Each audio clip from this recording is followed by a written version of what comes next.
So 6 is mortgage financing. So if you want to... Yeah, so let's kind of talk that. about that. So the contract, you obviously would get the contract over to our team, and we're going to start processing that loan for a second time because it was already hopefully pre-approved. Oh, right. So hopefully at that point, we're just entering the address in, updating the loan amounts, et cetera, based on what the contract was written for, and we're just sending that to the underwriter to be reapproved, and usually that reapproval happens the same day in most cases because not a whole lot has changed if you just were pre-approved a few weeks earlier. Right. Obviously, any new pay stubs or bank statements that come in, we're going to need that, and we're going to start to narrow down what do we need to do now so that we can order the home appraisal. Now, the appraisal is different than the home inspection because you understand the home inspection is really just making sure is this house mechanically functioning properly from HVAC, electrical systems, foundation, etc.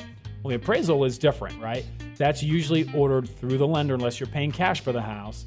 And we're going to determine, is the home worth the $200,000 that you're paying? And it's not even the lender that is choosing.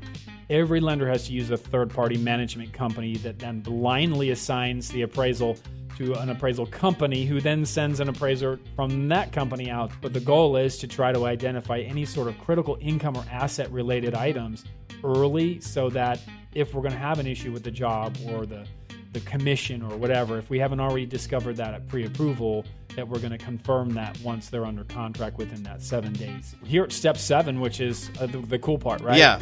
Close. Well, I was going to bring up one other thing on kind of in between steps 6 and 7 is about the closing attorney.